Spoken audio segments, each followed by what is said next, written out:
जिस प्रकार का आप जीवन जीते हैं, अनंत में आप उसी की मर्जी को पूरा करते हैं, चाहे वो परमेश्वर हो चाहे वो शैतान। जिस प्रकार का जीवन जीते हैं आप अनंत में उसकी मर्जी को पूरा कर रहे हैं। आप कैसे जान सकते हैं? यदि आप परमेश्वर के वचनों को सुनकर परमेश्वर के वचन के अनुसार करते हैं तो आप स्वयं एक जीवन बिल्ड कर रहे हैं या फिर बना रहे हैं जो पवित्र आत्मा के द्वारा बनाया जा रहा है, जो सदा तक बना रहेगा, जिसे कोई नाश नहीं कर सकता। वह जीवन कैसे बनेगा? मैं आपको बता रहा हूं ना कि जिस प्रकार का आप जीवन जीते हैं, अनंत में आप उस चीज को एक ऐसा जीवन बना रहे हैं, या तो परमेश्वर के द्वारा बन रहा है या तो शैतान के द्वारा बन रहा है।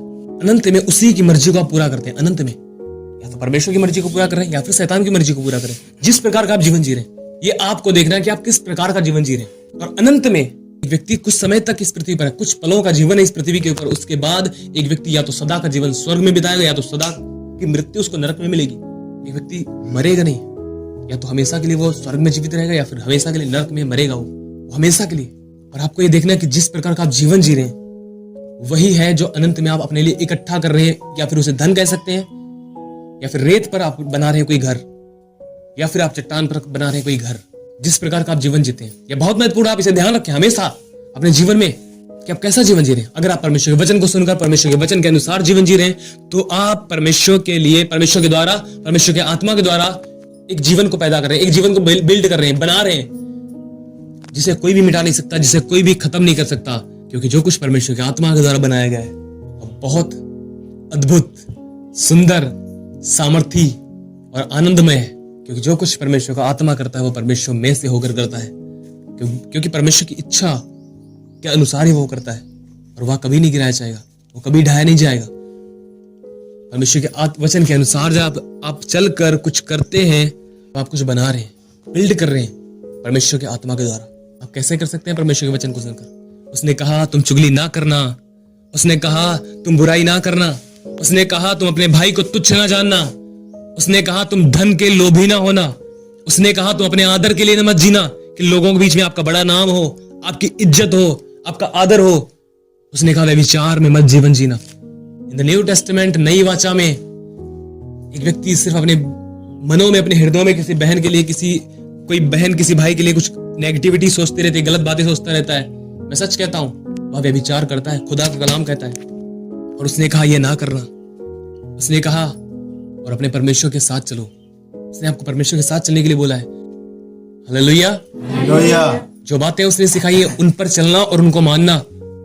जब आप इस तरह से चलते हैं, मैं सच कहता हूं आप एक जीवन का निर्माण कर रहे होते हैं परमेश्वर के आत्मा के द्वारा, जिसे कोई भी गिरा नहीं सकता, ना शैतान ना इंसान। हालेलुया।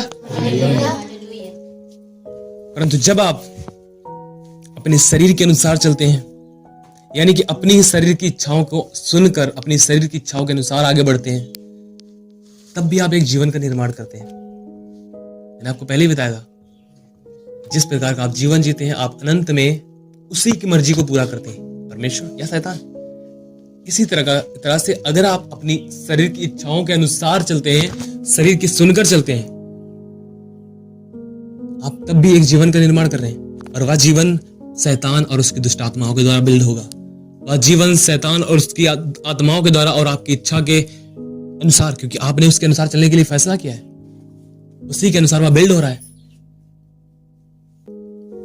शैतान जहां होगा वहां पर उसके लोग होंगे। आपको पता है 2 दुल्हन तैयार हो रही इस जहान में। एक वो जो यीशु की दुल्हन है, जिन्होंने अपने आप को खुदा के इस कलाम के द्वारा सजाया हुआ है, आमीन, जिन्होंने इस कलाम से अपने आप को सुंदरता से इतना भर दिया है कि जब दूल्हा उन्हें लेने को आएगा उनके जीवन में केवल एक चीज पाएगा, वाह ग्रेट, जो कुछ मैंने देखकर गया था वह इसमें विश्वास योग्य निकला। विश्वास योग्य निकली ये बहन। 2 दुल्हन तैयार की जा रही हैं, एक शैतान की, एक प्रभु यीशु मसीह की। हालेलुया। दुष्ट आत्माएं शैतान के लिए दुल्हन तैयार कर रही है, पवित्र आत्मा परमेश्वर यीशु मसीह के लिए दुल्हन तैयार कर रही है। तो जब यीशु आएगा अपनी दुल्हन को ले जाएगा और शैतान की दुल्हन को छोड़ जाएगा। अब यकीन मानिए। इसलिए संडे भी मैंने आपको एक बात बताई थी, यीशु की जो दुल्हन अपने आप को कहती है, वह खुदा के सामने इसलिए व्यभिचारिणी ठहरती है क्योंकि यीशु की वह अपने आप को दुल्हन कह के संसार के साथ मोहब्बत रखती है, संसार को अपने गले लगाती है, संसार को प्रिय जानती है। केवल इस कारण वह व्यभिचारिणी रहती है, क्योंकि वह अगर ना कहती कि मैं मसीह की दुल्हन हूं, उसकी सगाई अगर उसकी मंगनी ना होती मसीह के साथ, वह व्यभिचारिणी ना ठहरती। इस बात को हमेशा गंभीरता से ले कि जिस प्रकार का आप जीवन जी रहे हैं, आप अनंत में उसी की मर्जी को पूरा कर रहे हैं, या तो वो परमेश्वर है या फिर वो शैतान है। इसीलिए कलाम कहता है कि ध्यान से देखो तुम कैसे चाल चलन को चलते हो, बुद्धिमान मूर्खों के समान नहीं परंतु बुद्धिमानों के समान चलो। पौल कहता है अपने चाल चलन को ध्यान से परखो कि किस प्रकार का जीवन जीते हैं आप, और मूर्खों के समान नहीं परंतु बुद्धिमानों के समान चलो। आप किस प्रकार का जीवन निर्माण कर रहे हैं, आप ये आपके ऊपर निर्भर करता है। आप जिस प्रकार का जीवन निर्माण कर रहे हैं, आप खुद समझ रहे हैं, उस चीज को देख रहे हैं।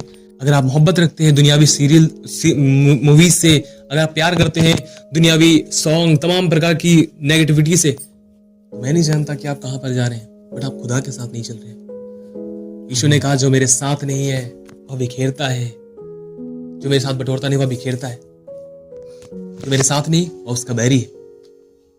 हालेलुया।